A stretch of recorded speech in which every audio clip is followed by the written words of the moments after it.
Hey y'all, how you doing? So today I want to talk a little bit about the movie Sinners. Now, I've heard a lot of backlash related to this movie that was disheartening for me. So I'm going to go a little bit over the backlash and then I'm going to share my perspective, okay?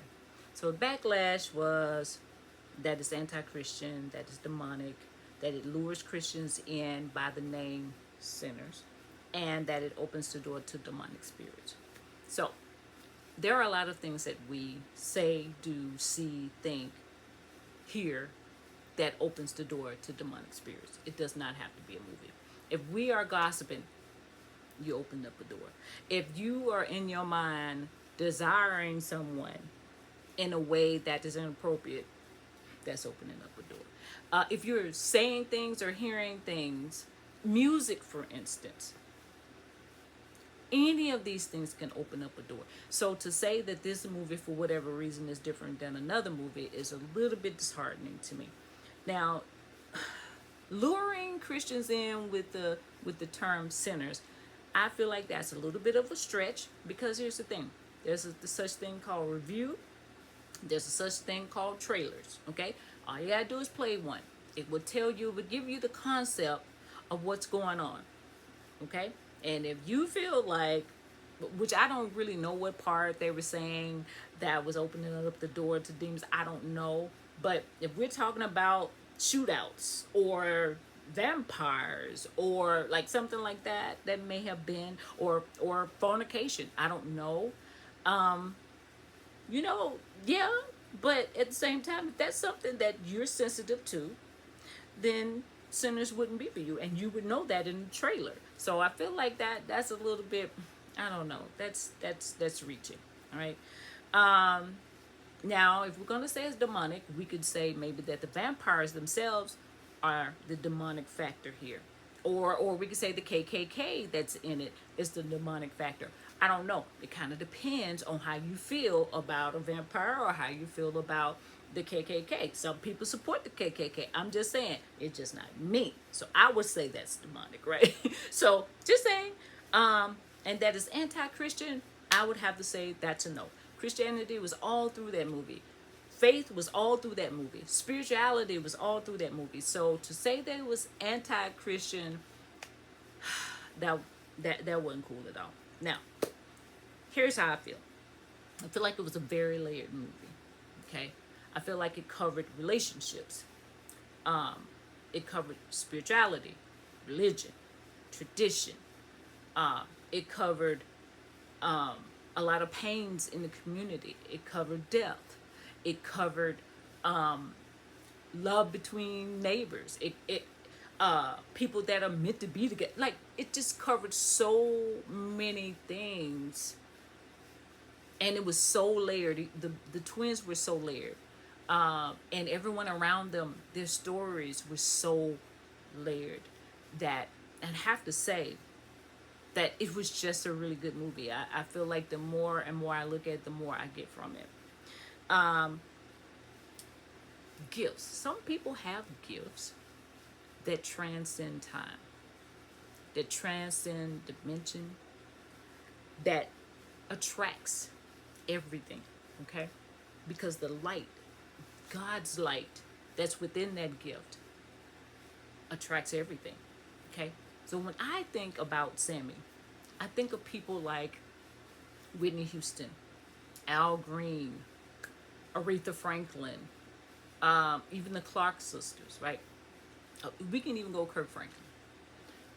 Those type of people have a specific gift where God is operating through them, but, and they started off in church, but a lot of them have transcended or crossed over. They used to call it crossing over when a Christian singer or musician would go into secular music. But the crossover is needed. Here's the thing, a lot of us consider ourselves to be saved, but the crossover is for the people who are not. The one thing I can say about Whitney Houston, you can say whatever you want to say about her. Her voice drew everyone in, and it didn't matter what she's saying, and she didn't care about what she's saying. She could sing the secular music. She can go and start singing about the Lord and talking about how good He is.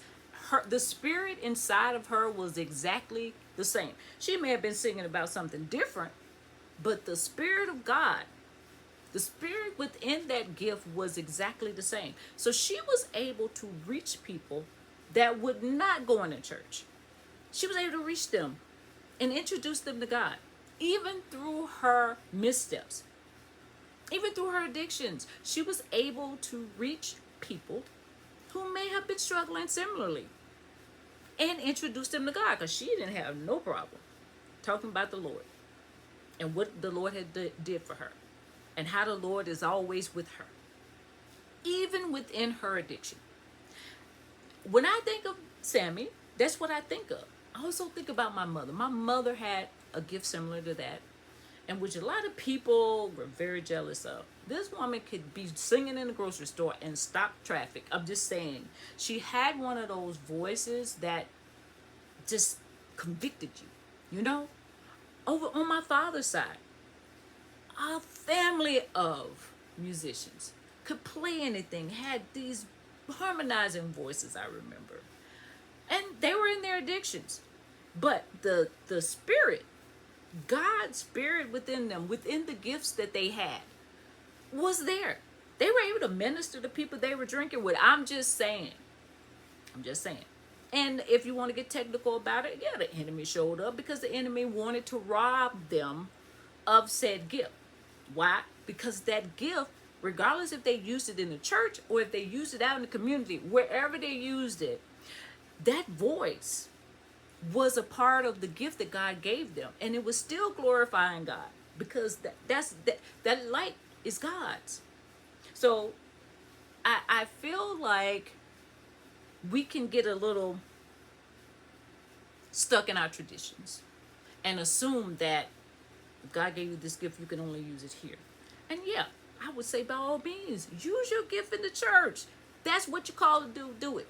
But there are some people that need to go outside of the church and recruit. There are people that need to go out in the community and help heal the community. And that is what Sammy was doing. Sammy, yeah, he had no problem singing in the church. He knew the Bible front and back. He showed that at the beginning of the movie. He had no problem with that. But he also can move people's emotions when he was playing the guitar and he was singing in front of those people. All those people, sharecroppers, all those people were down on their luck. They barely even had money.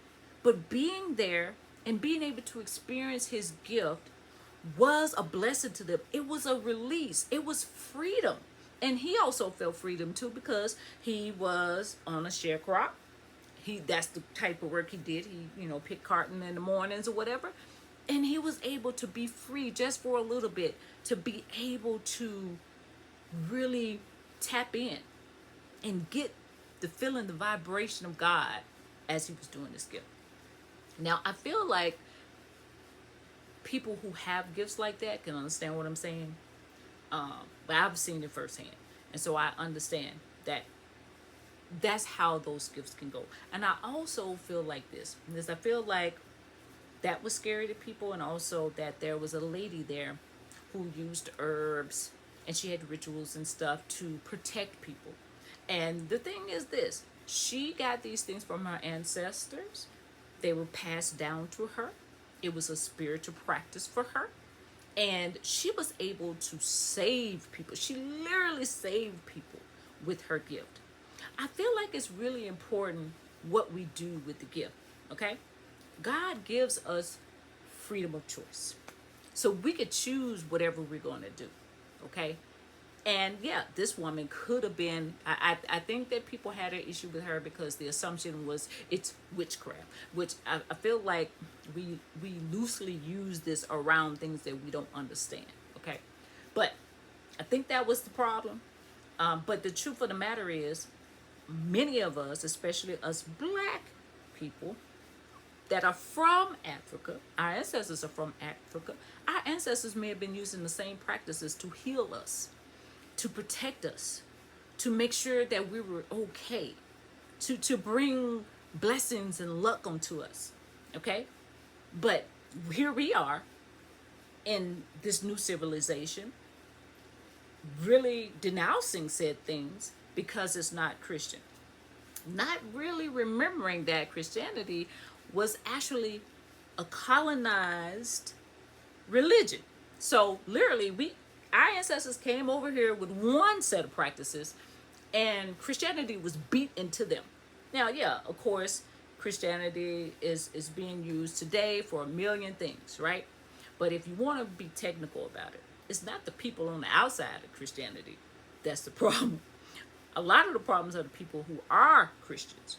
We have a tendency of not looking inside. We have a tendency of not checking ourselves. We have a tendency of judging other people because they're not like us. They don't look like us. They don't feel like that. They are not us. Um, and I feel like we get caught up in tradition and we get caught up in religion when actually God wants relationship. And in that movie, that's what it was about. Even if you think about the vampires, that man, the main vampire, he wanted relationship. He wasn't there to dog nobody out. He wasn't there to push anybody around. Even though I will say what he considered to be freedom, I wouldn't consider to be freedom, because as a vampire, I don't want to share your thoughts and emotions. I'm just saying that's not freedom to me. But in his head, he's like, I'm a white man and I'm not racist. I'm a white man who definitely don't agree with these KKK. I would not do you like that. We're going to be a family and we're going to be all about love. In his head, that was the right thing to do. And he felt like he could protect the people by turning them into a vampire. Now, again, if you're thinking about it being demonic, if you look at the perspective that he had, that wasn't ill-willed.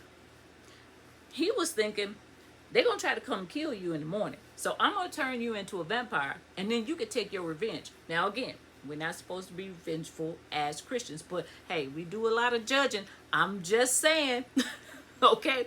But within that, he was wanting community. He was wanting relationship. And he was wanting the people that he would come in contact with that had all these different gifts that he wanted to covenant. He did want a covenant with their gifts, especially Sammy. He wanted that. He wanted Annie too, because they came with gifts that he can use. Okay? So he could end up being a colonizer at some point, but the point is that wasn't his main concern. Okay? So I just want you to think about that. And then the twins, their relationship.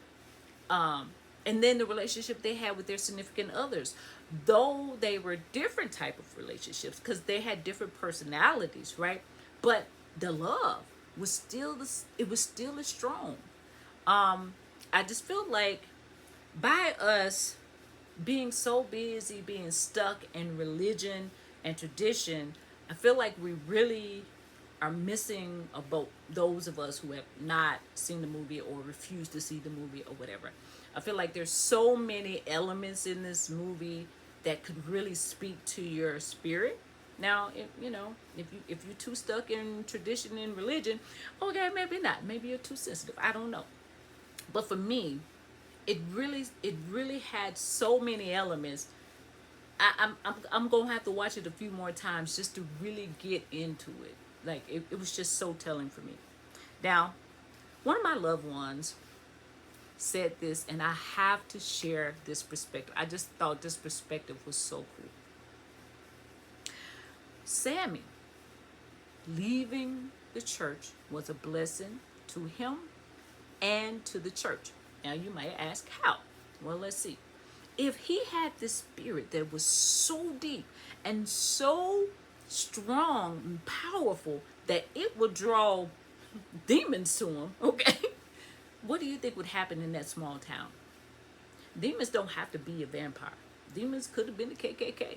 Demons could have been somebody jealous of him, of the gift he had, whatever the case. He wasn't meant to stay in the box within that church. He was meant to share the gift with the world. He was sharing a connection, a spiritual connection that he had that transcended time and dimensions and everything. But that was a spiritual gift, okay? And he was sharing it. He was giving people relief. He was healing people with his gift. He would not have been able to do that if he stayed in the same place. The other thing is, if it was going to draw something negative to him because he had that gift, it would have drew and made other people that he loved be in danger because he was there. Now, again, I thought that was a really good perspective. I'm not gonna lie to you. I was like, wow, I didn't even think about that, but it's a truth. Because when you have a light like that, the darkness want that light too. Unless, of course, the darkness is comfortable in the dark. There are some people that you turn on the light and they're like, whoo, no, no, please, no. But most people are attracted to the light, even if they're in darkness. And him staying there could have put his family and everyone in that church and everyone on those plantations in danger. Anywho, that's my take on it. I love the movie, of course. Owning the movie, I support it, and I hope that my Christian brothers and sisters can open up just a little bit, put down the traditions, put down the judgment, put down the religion, and really connect with God and see what God is trying to say here. Because this movie was definitely a spiritual movie. It was not demonic. It was not anti-Christian. It was life. And it had a lot of life lessons in it. Well, all right, y'all. Do what you will. But that's my take. All right. I'll be back with another one.